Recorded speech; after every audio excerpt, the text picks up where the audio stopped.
Então, Daniel, eu gostaria que você se apresentasse, explicasse exatamente o grupo que você representa, né? Porque tem outras pessoas com você nesse movimento. Você hoje está sendo porta-voz também desse movimento. Como é que surgiu? Então, um pouco primeiro de quem você é e depois de como... O meu nome é Daniel Geder, como o Rodolfo já introduziu. Eu sou de Minas Gerais, Itutinga, Minas Gerais, uma cidade muito pequena, de 3 mil habitantes, e que tem a BR-265 que corta a cidade e circunda a cidade ali, outras cidades polos, como Lavras e São João del Rei.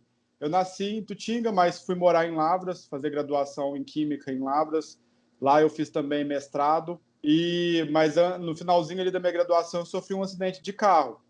E aí explica o movimento que a gente vai falar sobre hoje. Mas, enfim, depois que eu terminei graduação e fiz mestrado em Lavras, vim morar no estado de São Paulo, fazer doutorado na USP, em São Carlos, e atualmente faço pós-doutorado aqui em Ribeirão Preto. Mas a origem desse movimento e o motivo que me trouxe aqui hoje é o fato de eu ter sofrido um acidente de carro em 2010, quando eu estava no último ano da graduação em Química, morando em Lavras. O meu amigo ele faleceu, ele veio a óbito aos 21 anos. Ele estaria formando em 2010 também em Direito, ele seria um advogado, o nome dele é Caio Guilherme, e infelizmente o acidente foi uma fatalidade para ele e um renascimento para mim. E desde que eu renasci em 2010, eu botei um propósito na minha vida de viver momentos que represente o Daniel e momentos que represente o Caio. Então, talvez, à frente do movimento esteja o advogado Caio, que morreu em 2010, representado por mim, Daniel. Mas por que eu decidi criar esse movimento? Foi justamente para que outras pessoas, Rodolfo, não passem pela mesma tragédia que a minha família passou e pela tragédia que a família dele passou. Porque não é só o acidentado que sofre com esse acidente, a família sofre muito. E muitas das vezes as pessoas não olham para essas famílias, o quanto essas famílias são marcadas por um momento de um acidente de carro como esse, que foi o meu. E daí o movimento surgiu em 2015, 5 anos após o meu acidente, quando eu comecei a observar muitos acidentes da BR-265 e muitas pessoas da minha cidade. Então, nós tivemos, no ano de 2015, 3 mortes da minha cidade, de 3 mil habitantes, é um número alarmante. E a segunda, né, a primeira morte foi minha vizinha, estava voltando de um batismo na cidade de Lavras, ela era evangélica, sofreu um acidente de carro, uma carreta tombou em cima do carro dela, e depois, meses depois, um casal de amigos meus que formou comigo no ensino médio, a Givanilda e o Márcio. E aí eu postei minha indignação no Facebook, que eu estava indignado com tantas mortes de jovens, né, nas suas fases mais produtivas da vida, né, poderiam estar produzindo agora, contribuindo para esse país, mas eles tiveram suas vidas ceifadas no acidente de carro. E aí eu postei essa indignação no Facebook, no mesmo dia eu criei uma petição online, em 2015, exigindo a duplicação da BR-265. E essa petição online bombou de um dia para o outro. No outro dia, a TV já estava me procurando para dar entrevista, eu dei entrevista, e aí o movimento surgiu. O Somos Todos Vítimas da BR-265, em agosto de 2015, justamente para reivindicar a duplicação da BR-265 em um primeiro momento. Depois, com o passar dos anos, né, nós já estamos em 2021, nós também fazemos campanhas educativas, né, porque nós sabemos que não adianta ter uma BR duplicada, esse é um sonho que nós temos, se nós não tivermos educação no trânsito. Essa é a história inicial do movimento Somos Todos Vítimas da BR-265. Você tem 2 outros companheiros nesse movimento, né? Uma moça e um rapaz que também aderiram e que são bastante ativos, né? Você poderia falar um pouco sobre eles? Assim que o movimento foi criado, a Kelly Torres, que ela é pró-reitora no Unipitão, uma universidade particular de São João del Rei, e professora também, ela já sofreu dois acidentes de carros na BR-265. Então, quando ela viu que eu tinha criado o movimento, ela se uniu a mim e passou a ser meu braço direito e esquerdo no movimento e a me auxiliar e dar força para que a gente fosse adiante. Eu criei o movimento em 2015 e aí, com essa morte de 2 jovens de Itutinga, Quando foi em novembro, nós fizemos uma manifestação em Tutinga pacífica com o apoio da Polícia Militar e Rodoviária. Nós bloqueamos a via.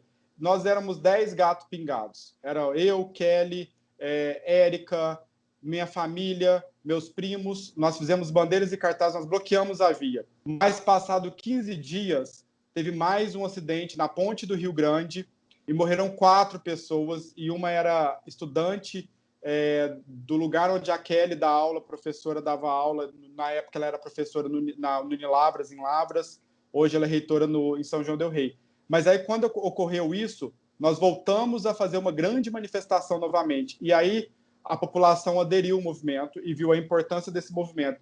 E aí, de 10 gatos pingados, nós passamos a ser 600 pessoas bloqueando uma via, com não sei quantos metros de faixas. O bispo foi, os padres da região foram, pastores, evangélicos. Nós rezamos, fizemos uma oração ecumênica, porque a mãe que estava lá manifestando, 4 dias após o acidente da filha dela, não tinha tido ainda a oportunidade de enterrar a filha, porque o corpo foi carbonizado e estava em Belo Horizonte, no ML, para análise ainda, e ela foi sim lá manifestar. Então, essa mãe também, eu agradeço muito ela, que me deu muita força para que eu continuasse firme nesse movimento, que tinha ali 3 meses, 4 meses de criação, mas quando eu olhei para essa mãe e vi a dor dessa mãe, eu senti que a gente devia ir adiante. E aí surgiu o Erlon também, um assistente social de Lavras, que me ajuda no gerenciamento dos grupos do WhatsApp, né, que são grupos criados para emitir alertas para os motoristas,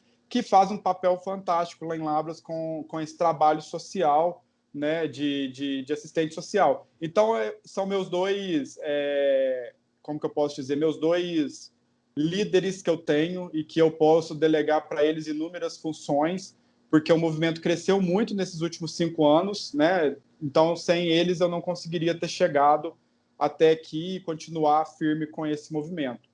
E são todas pessoas que trabalham de graça, em prol da população, em benefício da população, visando a segurança de quem transita na BR-265. Né? Nós não queremos nada em troca, a não ser salvar vidas, alertar as pessoas e fazer com que as pessoas mudem de atitude ao dirigir um carro. Eu acho que é impressionante também o número. Quantos vocês têm hoje no WhatsApp, que é basicamente de uns 13, 15 municípios da região, né, fazendo esses alertas, e no Facebook, quantas pessoas fazem parte do movimento através desses mecanismos? Na região ali, como você disse, tem, né, 13 municípios que a BR-265 circundam, e aí nós temos 10 mil membros no Facebook, que é a página do Facebook, 7.500 membros no grupo do Facebook, e no WhatsApp, são grupos importantíssimos. Nós temos 13 grupos no WhatsApp, que dá mais ou menos 3.200 pessoas no WhatsApp. Então, esses grupos, eles são muito bem organizados.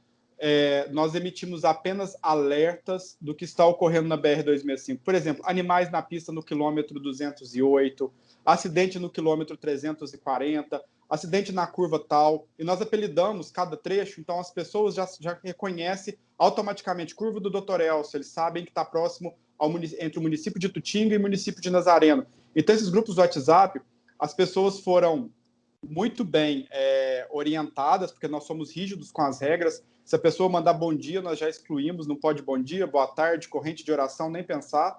É apenas alertas do que está ocorrendo na BR-265. E como nós temos 3.200 pessoas no WhatsApp, são pessoas que estão circulando na BR-265, então nós meio que monitoramos o que ocorre na BR-265, do trecho de Nepomuceno até Barbacena, em tempo real. É como se fosse um radar móvel de pessoas informando o que está acontecendo. Então, é muito efetivo esses grupos, as pessoas são muito conscientes e proativas. As pessoas que entram ali e destoam dos objetivos do grupo, elas são automaticamente excluídas do grupo e elas são proibidas de voltar. Então, nós temos realmente, são motoristas e usuários da BR-265 com o único objetivo de informar quem está transitando na BR. E aí nós pegamos essa informação do WhatsApp e migramos para o Facebook, e agora eu criei um Instagram, que é bem recente, mas a maioria das informações vai para o Facebook, e aí lá nós atingimos um grande número de pessoas. Eu acho que nesses 5 anos nós já conseguimos, através dessa ação, conscientizar uma grande massa da população. Por que eu digo isso? Essas pessoas que estão nos nossos grupos do WhatsApp, Rodolfo, eu não vejo nenhum relato que elas sofreram acidentes na BR-265. É muito raro alguém falar, olha, Daniel, hoje eu sofri um acidente. Aconteceu umas coisas assim, muito de leve, não foi uma esbarrão, alguma coisa desse tipo. Porque se tem um bezerro na BR-265 no trecho tal, nós já notificamos os grupos, as pessoas sabem que está lá. Então, acho que a gente já conseguiu, por meio dessa ação, salvar muitas vidas e conscientizar muitas pessoas da nossa região. O pessoal da Polícia Rodoviária Federal faz parte também desse grupo? Tem gente da PRF? Sim, sim, temos vários policiais da PRF infiltrados nos grupos do WhatsApp. Desde o início, eles sempre nos apoiam.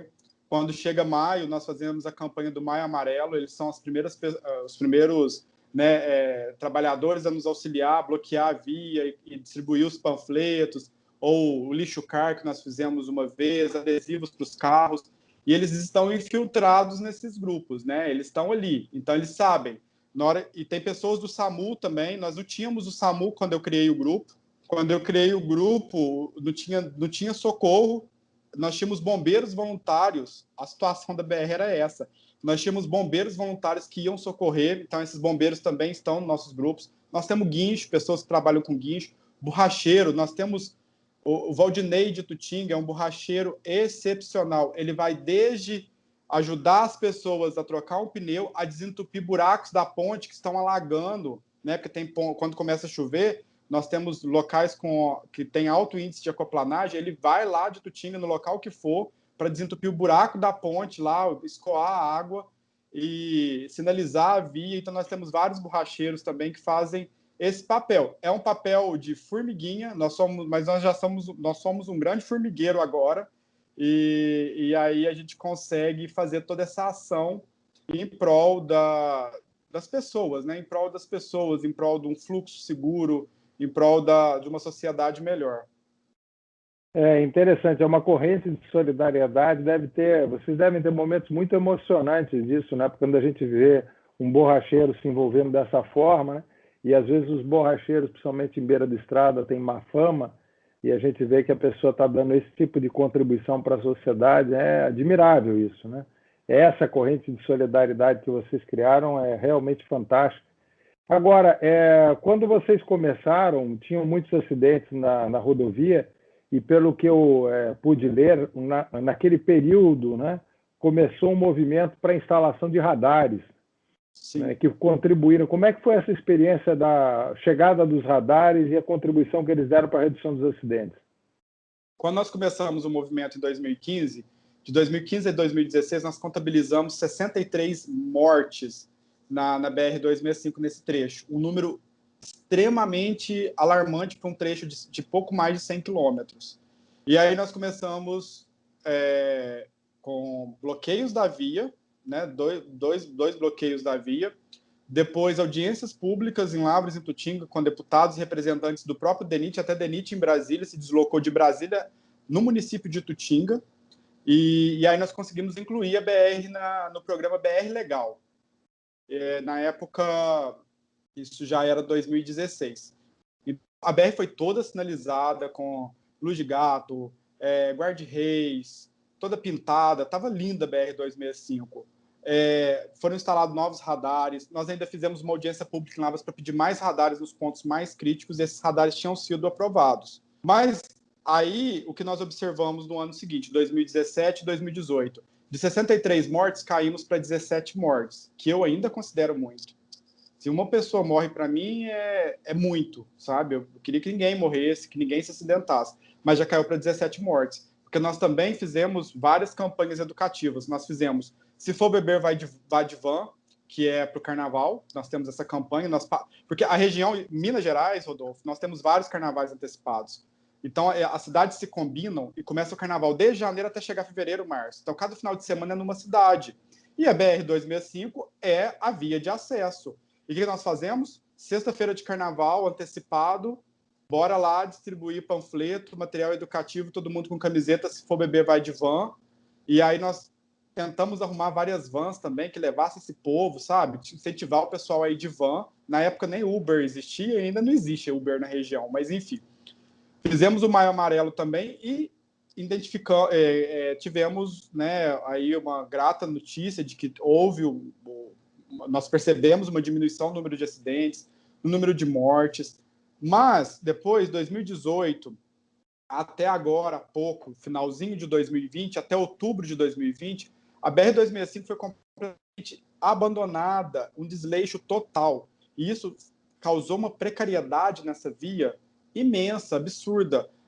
O número de buracos era enorme. Tinha dias que era 15, 20 carros que perdia as rodas, e eu ouvia relatos de R$ 1.700 de prejuízo, R$ 2.000 de prejuízo. Isso quando o prejuízo é a própria vida, né? Que por causa de um buraco, a pessoa acaba se acidentando para se livrar desse buraco e não perder a roda, acaba se machucando. E a gente começou a botar pressão, e o DENIT começou uma maquiagem nesse asfalto, que é a Operação Tapa Buracos. Mas a gente sabe que isso não funciona, a primeira chuva, os buracos vão embora. Ainda no ano de 2019, começou essa onda negativa, esse fluxo invertido, que não ocorre isso em lugar nenhum no mundo, que foi a remoção dos radares fixos.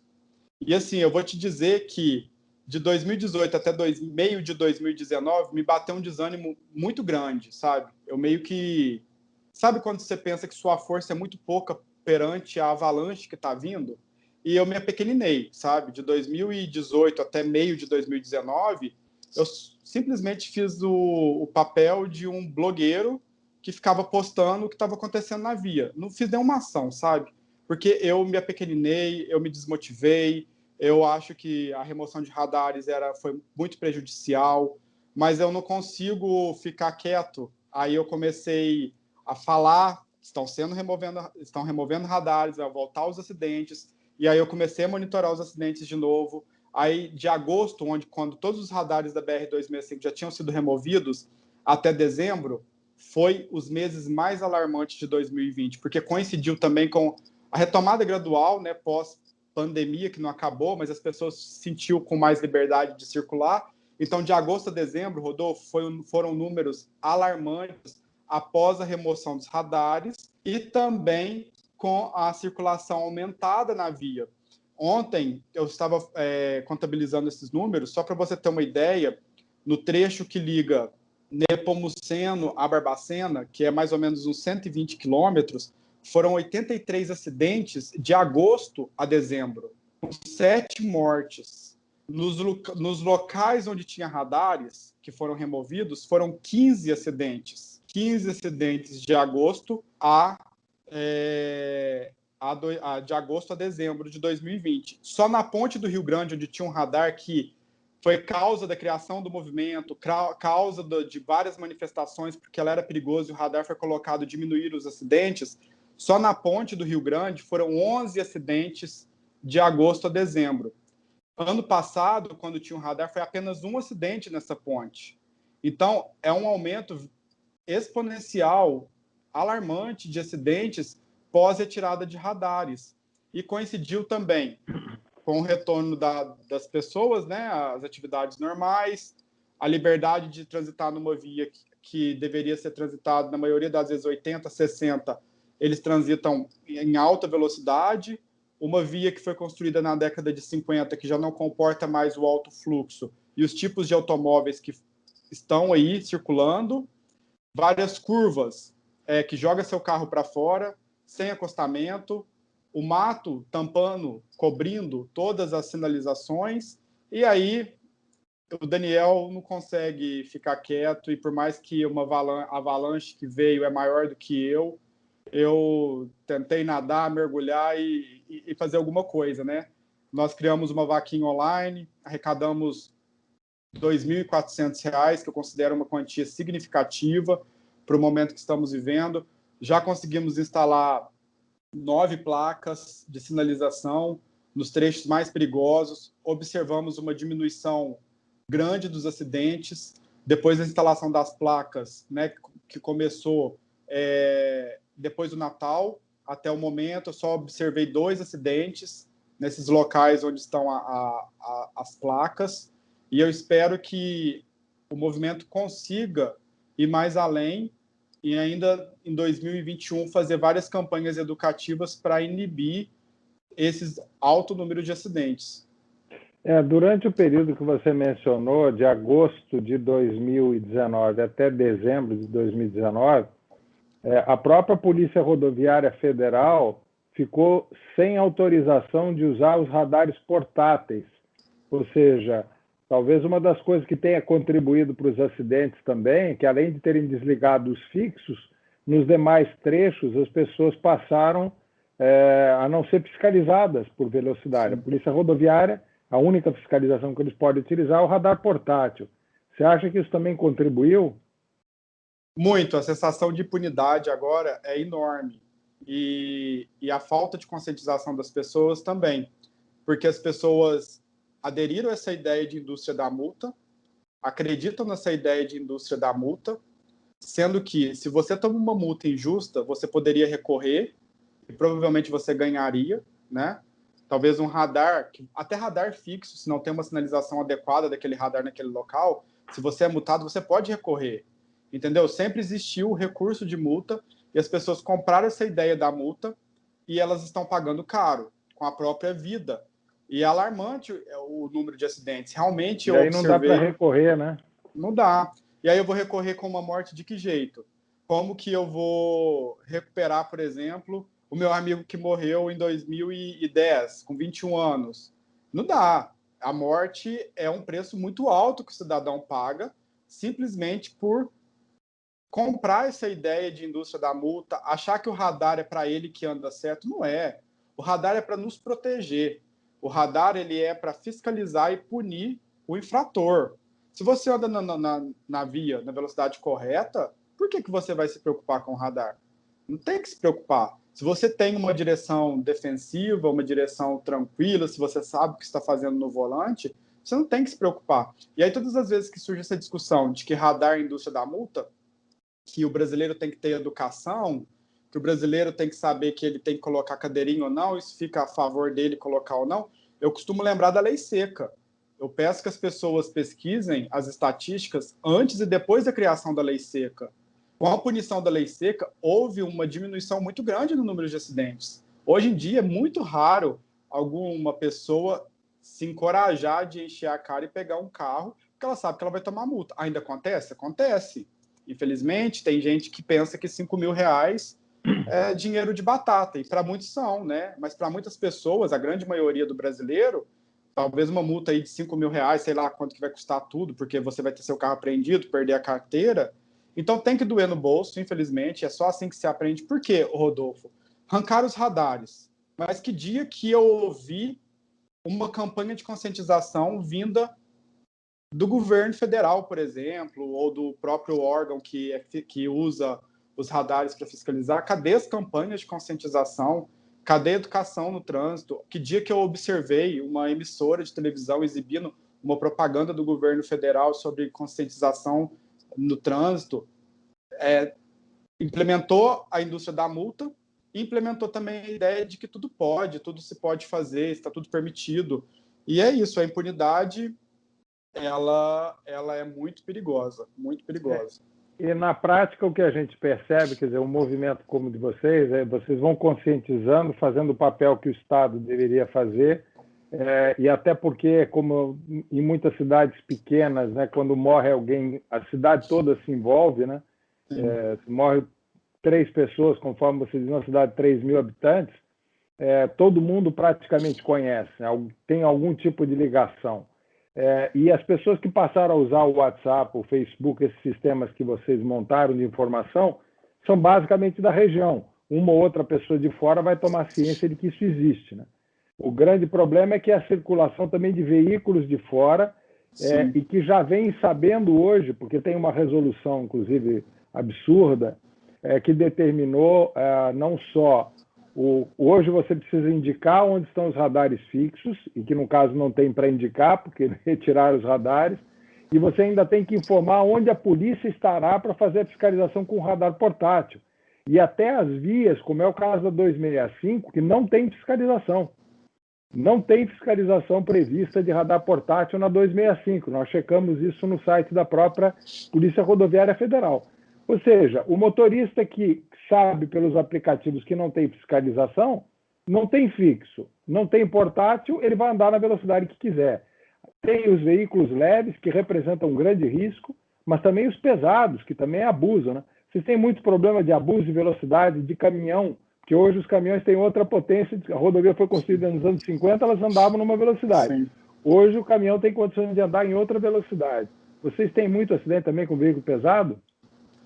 Temos vários problemas com veículos pesados na BR-265. O primeiro é que não existe balança estática. Então, os caminhões, a maioria das vezes, passa com carga excessiva, o que danifica a via e justifica o alto índice de buracos, e o DENIT tenta tapar e não para. E, inclusive, uma ponte caiu na BR-265 em 2017, foi um transtorno imenso, assim, essa ponte quando caiu, por falta de manutenção.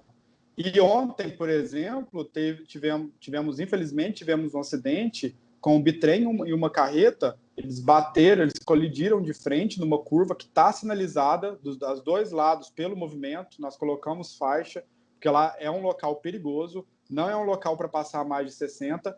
E o estado que o caminhão ficou, as fotos que eu vi do caminhão, era alta velocidade, de um dos dois, ou do bitrem, ou do motorista do outro caminhão que morreu. Infelizmente, teve um óbito. Então, assim, uma via que tem várias curvas em pontes, você termina a curva e tem uma ponte, é uma via para se passar a 60, 40. E quando chove, alto índice de acoplanagem.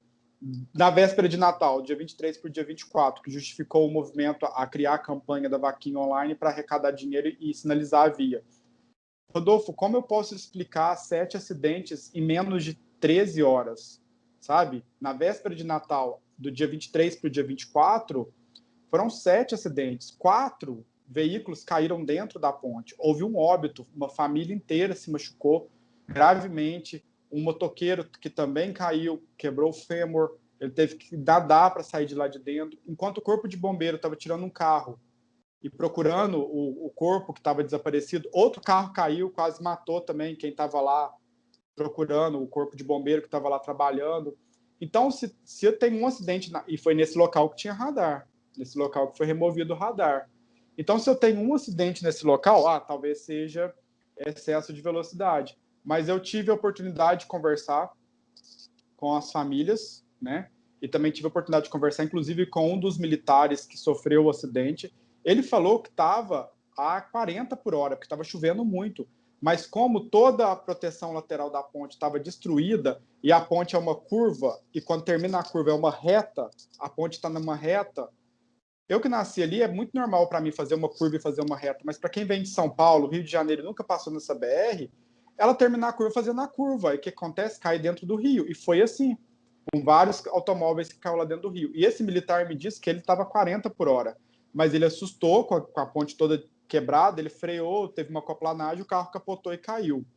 O pessoal da família também que se acidentou, o motorista que estava com a esposa e 2 filhas, ninguém sai de casa para pular num rio e matar as 2 filhas e a mulher, né? Ele estava indo para passar o Natal com a família da esposa dele. E ele caiu, ele também falou que não estava em alta velocidade. Então, existe problema do excesso de velocidade? Existe, mas existe também a via que é mal estruturada e que também faz com que ocorra esse tipo de acidente. E só para finalizar a sua pergunta, que eu dei uma volta, nós temos lá próximo à Conceição da Barra de Minas, Nazareno, São João del Rei, fábricas de minério. Então, todos os dias, essas fábricas soltam vários caminhões carregados na BR-265 que anda em baixíssima velocidade, que também é um problema. Quando eles estão vazios, alta velocidade. Quando estão carregados, baixíssima velocidade, que também é um problema. E o DENIT, uma vez, começou um processo criou um projeto de instalação de terceiras faixas. E para fazer esse projeto, eles instalaram um contador de veículos. Num dia de fluxo, né, mais alto da BR-265, são cerca de 900 veículos que passam na via. 500 dele foram caminhões, né? Então, assim, um fluxo de caminhões muito grande na via, porque ela liga o Rio com São Paulo. Então, tem um fluxo muito grande de escoação de cargas ali por essa via. E não também não é compatível o bitrem nesse tipo de rodovia, né? Com esse tipo de traçado é completamente desproporcional. Eu nem sei como que bitrem faz certas curvas, são curvas muito fechadas. Eu não sei, eu sei como que eles fazem. Eles pegam parte da outra via, né, para fazer as curvas. E vocês têm trechos ali também sem acostamento, né? Ou pelo menos com desnível no acostamento? Vários trechos, quer dizer, não tem nenhum trecho que tenha acostamento. Quando tem acostamento é terra, mas existe esse desnível ou vários relatos de, por exemplo, no momento de emergência, você ter que jogar o seu carro para o acostamento, você capota por causa desse desnível. E eu cansei de pedir o DENIT várias vezes nas audiências públicas que a gente teve. Eu fui em Brasília conversar com o ministro da Infraestrutura na época do governo Temer e pedia, lógico, a duplicação, mas a gente sabe que isso é um sonho quase que utópico no momento que o Brasil passa, e passava também já em 2017, mas pelo menos o acostamento seria importante, né? Porque no trecho de Nepomuceno, que é uns 30 quilômetros, Lavras-Nepomuceno, foi feito um acostamento, diminuiu muitos acidentes lá, muito. Antes tinha muito acidente, porque é uma via muito apertadinha, e fluxo de caminhão e automóveis, tudo misturado, ele tinha muito acidente. Com a criação dos acostamentos, diminuiu muitos acidentes lá, muito mesmo. Na realidade, as pessoas devem estar usando o acostamento para fugir do acidente, principalmente com veículo pesado, né? Sim. Vocês têm imagens ou alguém registra isso, que vocês tenham ciência dos caminhões nos trechos que, para eles poderem andar, eles precisam invadir a pista contrária? Eu vou te dar um exemplo. Nós temos a Rio-São Paulo, a rodovia mais importante do país, talvez você já tenha feito esse trecho. Quando você vai descer a Serra das Araras, os caminhões, hoje, pela extensão dos caminhões que deixam circular, eles invadem as duas faixas. Então, você não tem acostamento na descida da Serra das Araras, numa rodovia concedida, cujo contrato de concessão está terminando agora com 25 anos de concessão, e eles não fizeram uma nova descida, e não tem acostamento na descida. E essas carretas invadem a outra pista. Então, você tem que ficar atrás, descendo a 40 por hora, que é o limite do trecho, observando as carretas fazendo as curvas, porque eles vão invadir a outra pista. Eles não têm acostamento, não tem saída. Agora, eu fico imaginando numa rodovia como a 265, de pista simples, sem acostamento ou com desnível, com um motorista de automóvel sendo surpreendido por uma carreta, por um bitrem, invadindo a pista contrária. Quer dizer, eles não poderiam nem circular aí. O resultado final é a colisão, né? Não tem como evitar. Teve uma colisão nessa ponte do Rio Grande, porque lá não tem nem como fazer acostamento, porque é uma serra, né? De um lado, do lado direito para quem está descendo, esquerdo para quem está subindo, né?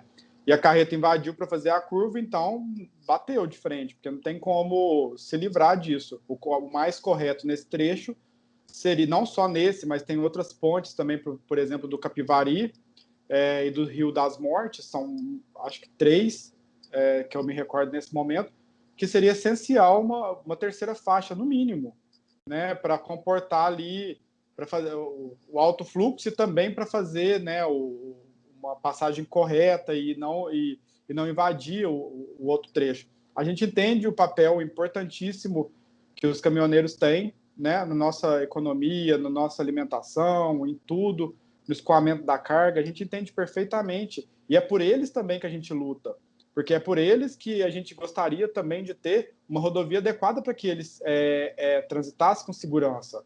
E a gente entende também que tem muitos motoristas de automóveis que são impacientes, que sabem que o cara está ali andando numa velocidade mais baixa e tudo, mas eles querem porque querem cortar em qualquer local. E aí acontece o acidente. E na grande maioria das vezes, quem morre é o próprio motorista do automóvel, porque o motorista da carreta está muito bem protegido dentro da cabine. Mas as pessoas se arriscam, né? As pessoas não têm paciência no trânsito e acabam ocorrendo isso. Vocês conhecem alguns outros movimentos semelhantes ao de vocês em outras partes de Minas Gerais ou até nacionalmente com que vocês tenham mantido contato? Eu conheço o Não Foi Acidente, né, do AVA, do de AVA Varginha. Gâmbia. Isso, eu tenho contato com ele direto, sempre que tem alguma coisa que se torna mais assim abrangente, eu peço para ele para publicar nos grupos dele também. Ele já me colocou em contato também com alguns parlamentares, né? Que eu tento Faz um trabalho estabelecer. fantástico. O trabalho Sim, do AVA é fantástico. É sim, impressionante. sim. É um Don Quixote. Então, eu tenho um link direto com ele desde que eu criei o movimento e me procuraram há algum tempo para que eu expandisse o meu movimento, para que abrangesse outras regiões e criasse grupos também para outras regiões.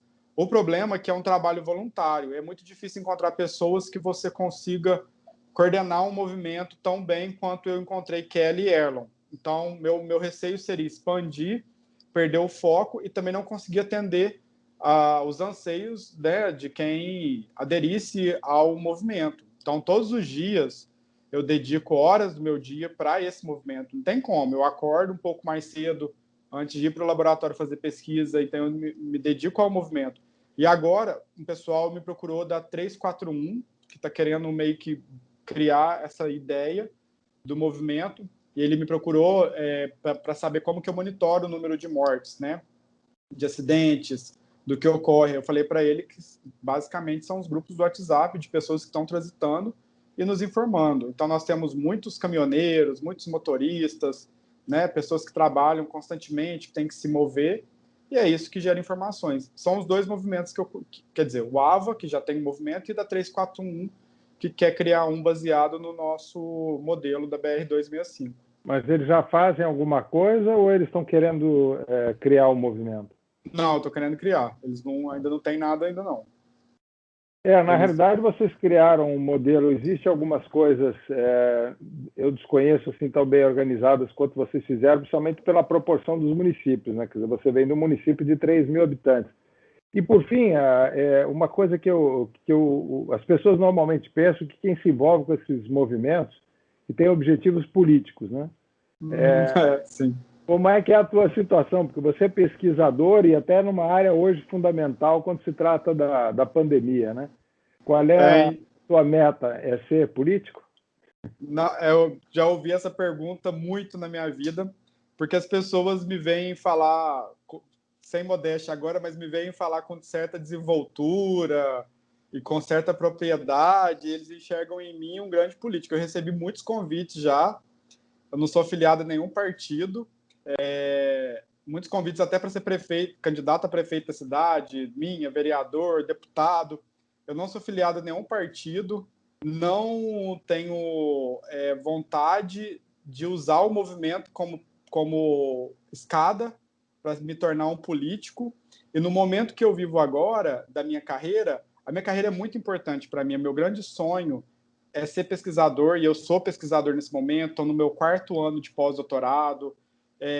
A minha pesquisa, eu trabalho com doença de Chagas, que é uma doença que acomete a população muito pobre, muito humilde. Já tem mais de 100 anos que o médico Chagas descobriu essa doença e nós não temos um tratamento eficaz. Isso que é a minha motivação maior para a minha carreira. Então, eu nunca abandonaria a minha carreira para me tornar um político. Mas, no futuro, eu tenho muita vontade, depois que eu tiver alcançado meus sonhos enquanto profissional, eu estou terminando o pós-doutorado, daqui a pouco vou tentar ir para mais um ano de pós-doutorado, daqui a pouco eu vou me tornar professor, e aí eu quero inspirar os meus alunos a ser pesquisadores e transformar esse Brasil através da educação. E esse é meus objetivos como profissional. Mas no futuro, num futuro bem distante, eu gostaria de algum momento da minha vida que eu pudesse me dedicar à carreira política sem a necessidade de ser um profissional político, porque eu não queria fazer disso minha profissão. Eu queria me tornar um político para poder ajudar a população, né? Não para ganhar poder. Porque o que nós temos muito hoje são muitas pessoas que veem a política como uma oportunidade para se ganhar poder e se manter no poder pelo poder. Eu me tornaria um político um dia se eu tivesse um projeto no qual eu pudesse ajudar o meu país, ajudar a minha população, ajudar a minha cidade. E aí, um dia que eu puder fazer isso, eu irei fazer. Mas primeiro é a minha carreira. E nunca irei usar o movimento, Rodolfo, para me candidatar para alguma coisa. Porque a minha recompensa com esse movimento saber que ninguém vai passar pelo que eu passei, pelo que a minha família passou, pelo que a família do Caio passou, né? Que pelas pessoas que se acidentam passam. Esse é meu objetivo e essa é a minha recompensa. E é muito, muito boa, é muito grande a recompensa que eu tenho, né? O reconhecimento vem às vezes de quem a gente menos espera. Essa semana eu recebi uma mensagem de um pastor que disse que ora para mim, porque passou na BR-265, viu as placas lá que eu coloquei, viu eu colocando a placa e disse que ora para mim. Então, assim, o que mais que eu posso querer do que alguém orando, né, para o outro, né? E eu fiquei muito feliz com isso. Acho que é uma recompensa, não só o pastor, mas várias outras pessoas que reconhecem isso e veem isso como um papel importante. E essa é a minha motivação, né? Motivações políticas com o movimento, eu de coração não tenho. Eu quero te parabenizar por esse trabalho. Eu tenho certeza de que vamos tentar repercutir ao máximo isso pelas plataformas que a gente tem. Eu acho que você e os seus braços direito e esquerdo, sem conotações políticas, né? Eles contribuem muito para a causa, então estão anônimos hoje no sentido que não estão participando dessa conversa, mas deu parabéns a eles, a todos que fazem parte do movimento, a todos aqueles que no WhatsApp mandam alguma mensagem prestando uma informação Sim. que pode contribuir, né, para salvar vidas, aos profissionais que também atuam lá na própria Polícia Rodoviária, os bombeiros, o pessoal do SAMU, ou seja, todos vocês são uma tropa do bem, né, fazendo um trabalho extraordinário para a sociedade.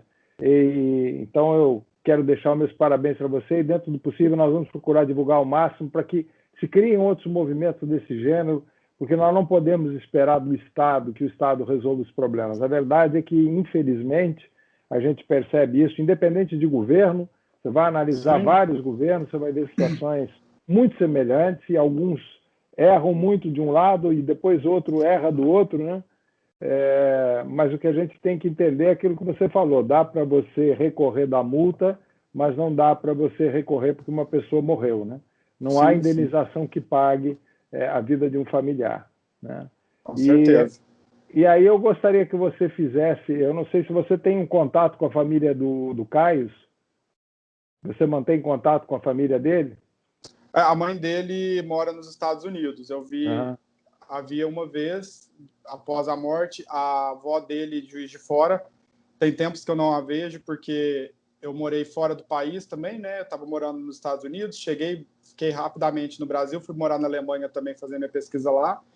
E mesmo morando fora, eu nunca abandonei esse movimento, viu? Vou te falar que eu organizei várias blitz educativas fora do país e é justamente por essas pessoas que nunca desistem desse movimento e que também acreditam na causa desse movimento. O Erlon Dias é um, a Kelly Torres é outra que me ajuda, mas eu tenho vários membros que foram distribuir panfletos debaixo do sol quente enquanto eu estava organizando tudo lá dos Estados Unidos, fazendo a minha pesquisa, na Alemanha fazendo a minha pesquisa. E o pai do Caio é da região, né, da minha cidade. Eu encontrei com ele uma vez só. E depois disso... É que é um assunto bem complicado de conversar, né, Rodolfo? A gente não conversa sobre isso. Isso é muito difícil. Na maioria dos casos, as vítimas, os familiares das vítimas, acabam se afastando do tema, né? E isso dificulta muito que você consiga criar esse tipo de movimento, porque a dor é muito grande. E é isso que as pessoas precisam entender.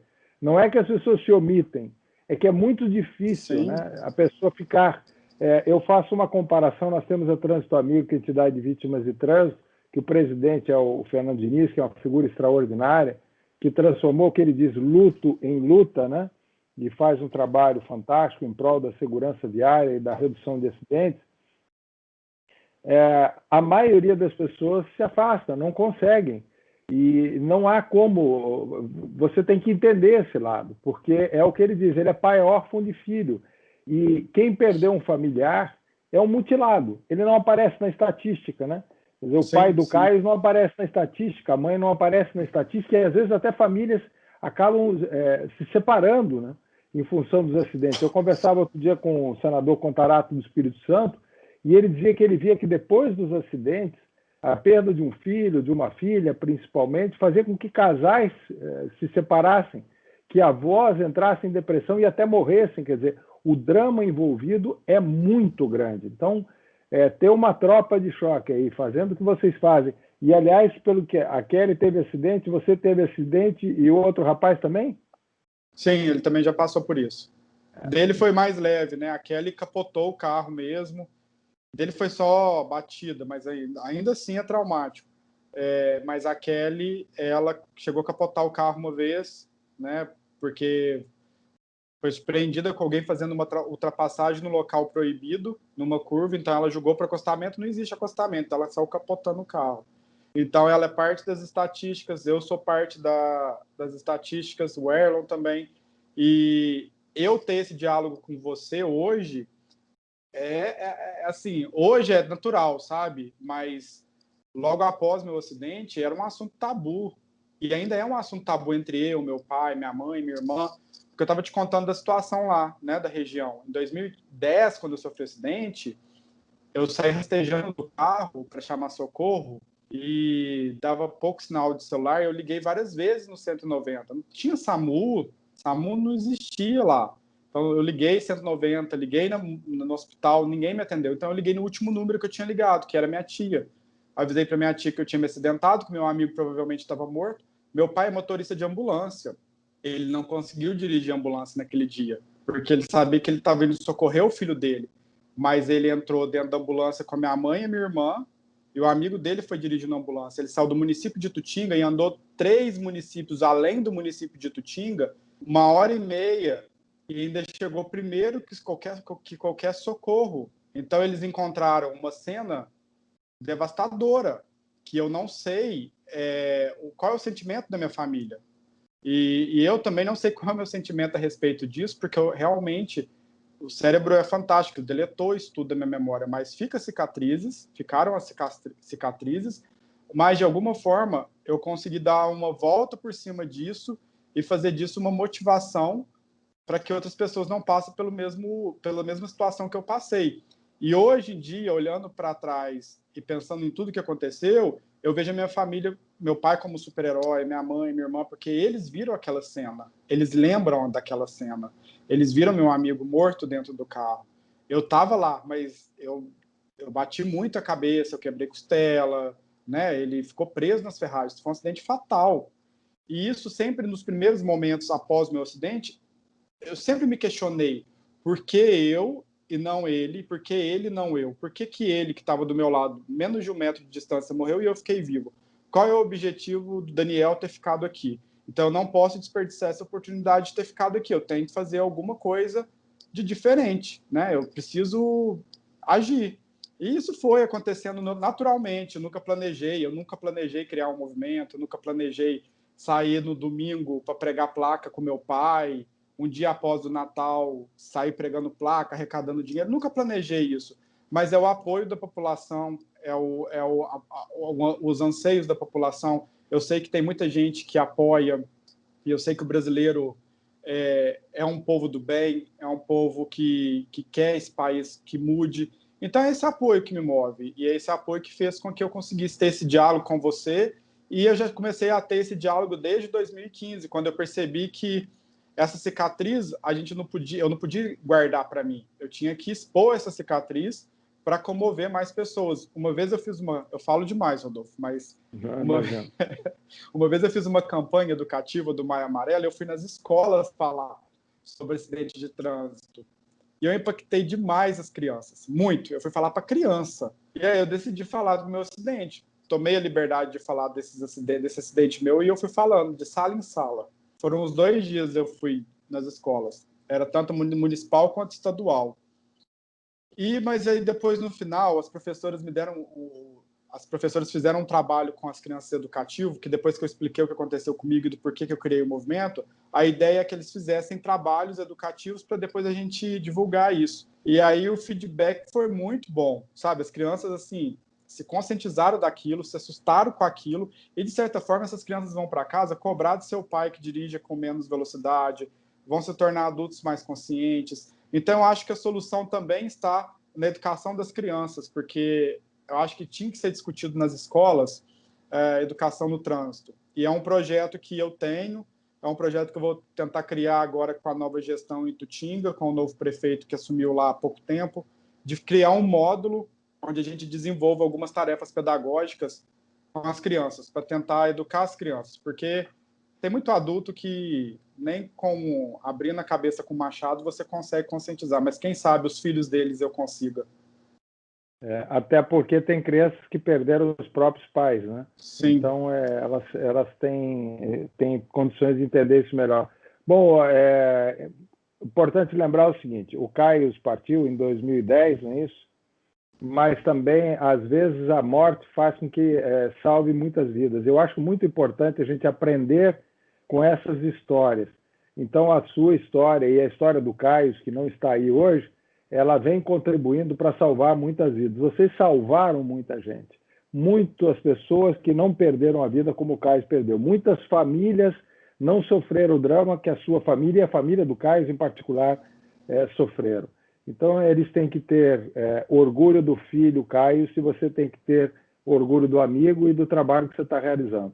E eu pediria que você agora dissesse onde é que as pessoas encontram vocês. Nós vamos colocar na descrição, mas, de qualquer maneira, quais são as plataformas para as pessoas encontrarem vocês? Nós temos a página no Facebook, né? Claro que está sempre divulgando tudo que ocorre na BR-265, inclusive nossas reivindicações, porque o nosso principal objetivo com essa página no Facebook, o Somos Todos Vítimas da BR-265, é estabelecer o diálogo entre população e órgãos competentes pela BR e também nossos representantes políticos. Estabelecer esse diálogo e informar sobre os acidentes. Nessa página, seguindo nossa página no Facebook, o pessoal vai encontrar também o link para entrar nos grupos do WhatsApp. Aí os WhatsApps já têm uma função mais objetiva, que é simplesmente informar o que está acontecendo na BR-265. É como se fosse um radar móvel do que está ocorrendo ali em tempo real. É um mapeamento, né? Acho que fica melhor assim, um mapeamento que está ocorrendo. Se tiver algum problema na via, nós vamos informar em tempo real. E também nós temos a petição online, né, que eu posso disponibilizar para vocês também, que já está com quase 8 mil assinaturas, pedindo a duplicação da BR-265. E a gente também pede colaborações, né? Estamos fazendo a vaquinha online, que no primeiro momento é para colocar a sinalização, mas esse dinheiro também será usado para as campanhas educativas do Maio Amarelo e outras campanhas que nós vamos criar. Esse ano acho que não vai ter o Se For Beber Vai de Van, porque não vamos ter carnaval, mas Maio Amarelo a gente sempre participa ativamente em todos os municípios que a BR circunda. Vocês estão solicitando também a volta dos radares? Sim, eu já fiz tudo que estava ao meu alcance e mais além. Os radares começaram a ser removidos em julho, e aí eu escrevi um ofício do movimento, mandei, não sei se funciona, Rodolfo, mas eu sou desesperado. Eu mandei para o Supremo Tribunal como forma de denúncia, abri uma denúncia no Ministério Público, abri uma denúncia na ouvidoria do DENIT, abri uma denúncia no Ministério da Infraestrutura e movimentei a rede, fiz uma petição online, teve umas 3 mil assinaturas e vários ataques à minha pessoa, muitos ataques, muitos xingamentos, e eu sou xingado quase todos os dias, mas também tem muitas pessoas que me elogiam. Não sou esquerdopato, o movimento já tem 5 anos, já passamos por vários outros governos, e como eu falei para você, em 2015 era outro governo, era um governo de esquerda, eu bloqueei a via por 2 vezes, eu falava coisas muito mais pesadas do que eu falo hoje, porque antes eu tinha uma liberdade de expressão maior, hoje em dia eu já não tenho mais. Mas eu cobrei a recolocação desses radares, o DENIT informou que devido ao decreto presidencial, o DENIT tem que fazer um estudo.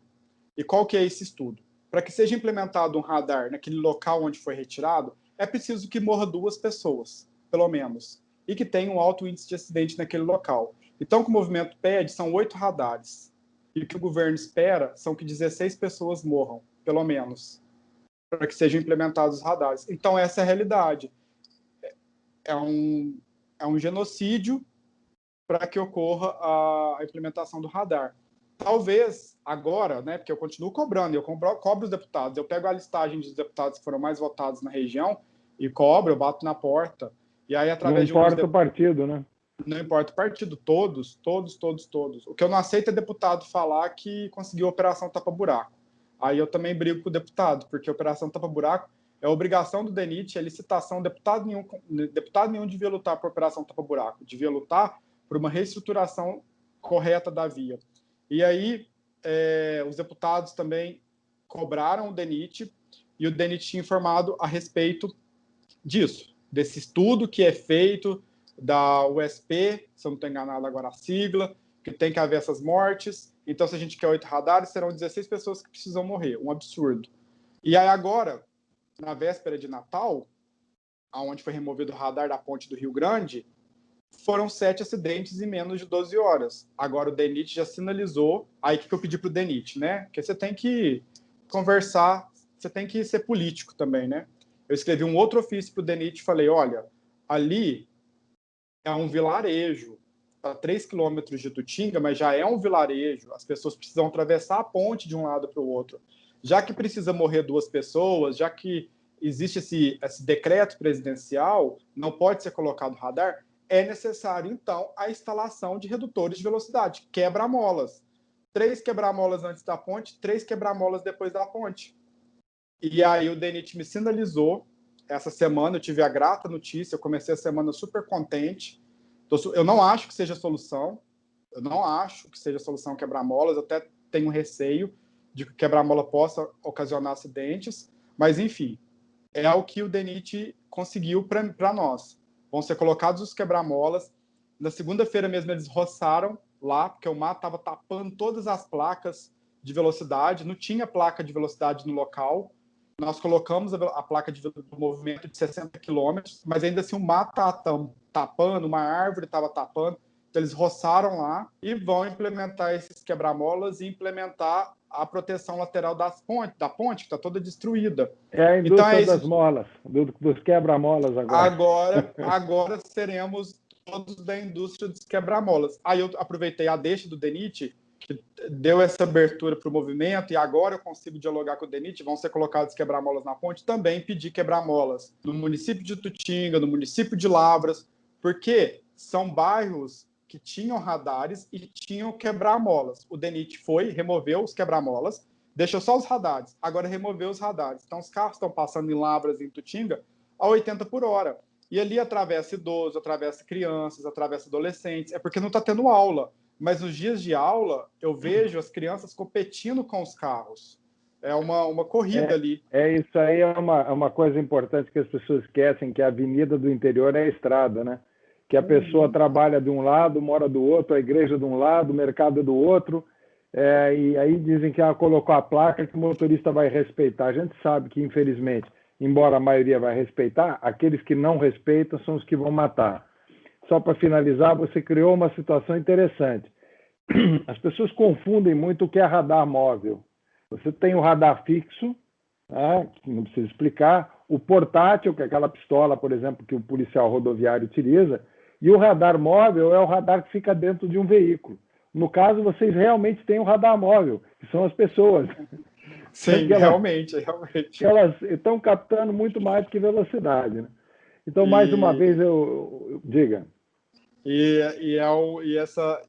essas pessoas que me ajudam a botar pressão no órgão responsável pela BR-265. Porque se a gente não estivesse expondo toda essa situação, por exemplo, eu chegar aqui hoje para você e falar que em 5 meses tem 83 acidentes. Isso agora gera matéria e gera uma pressão no órgão competente. A IPTV eu já perdi as contas de quantas reportagens a IPTV já fez sobre a BR-265. Isso bota pressão. A sociedade botando pressão, o movimento botando pressão, os deputados, então a gente está colocando todo mundo para trabalhar. Se prepara que, infelizmente, em breve a IPTV vai fazer matéria sobre os acidentes causados pelo quebra-molas ou sobre as pessoas que reclamam dos quebra-molas. Dos quebra-molas. Isso não é o adequado para a rodovia. Na rodovia, o ideal era você ter efetivamente um equipamento, usar a tecnologia, que é isso que se deveria fazer. Mas, olha, eu te agradeço demais, já tomei aí 1 hora do teu tempo. Muito legal a conversa com você. Parabéns a você, a todos os que participam, a todos os que estão no WhatsApp, que estão dando uma contribuição, cada um deles, né, com a informação que presta, e principalmente respeitando essas regras que vocês estabeleceram para o WhatsApp. Ou seja, aí realmente a gente está contribuindo.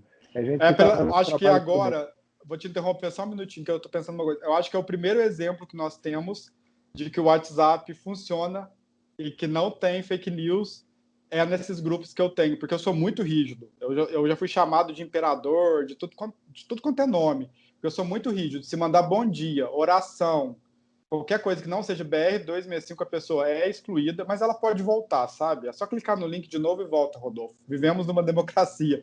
Mas como punição, eu preciso remover a pessoa para a pessoa ver, acordar que ali... Olha, são 13... Eu faço um drama com essas pessoas, porque eu falo, gente, são 13 grupos, são 3.200. Eu acordo de manhã, eu tenho que ler 200, 300 mensagens por minuto tem dia. Se acontece um acidente, um bombardeio de mensagens chega. Então as pessoas precisam informar com exatidão, e eu cobro isso das pessoas.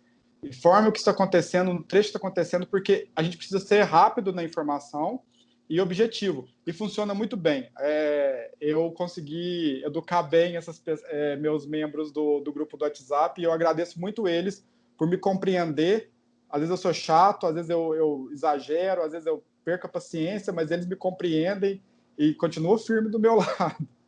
Bom, eu fico muito feliz em ter conversado não só com um líder do movimento tão bacana como você, e um rapaz jovem que está fazendo tanta coisa positiva, como também com o imperador do WhatsApp. Eu nunca tinha conhecido o imperador do WhatsApp. Pode Tá ser, bom? então. Obrigado, Rodolfo. Então, obrigado a você. Eu agradeço as pessoas que assistirem e que puderem compartilhar essa entrevista, dar like, dislike, sinceramente, pode dar do entrevistador, mas não do entrevistado e do movimento. Bom, um grande eu que abraço. Agradeço aí, Rodolfo. Eu agradeço pelo espaço. espaço. Um abraço a todos. Espero ter a oportunidade de conhecer, inclusive, a tua cidade, né? Porque você acaba promovendo Itutinga. Não, Itutinga é um local lindo, tem vários pontos de turismo maravilhosos, cachoeiras lindas. Não preciso nem falar, né? Minas Gerais tem esse acolhimento, comida boa e cachoeira. Vamos ser, assim que a vacina sair, a gente tirar essa máscara do rosto, estampar um sorriso na cara, bora para Itutinga. Isso aí, tomar um bom banho de cachoeira no verão. Isso aí, aconselho. Então, tá bom, muito obrigado mais uma vez, tudo de bom.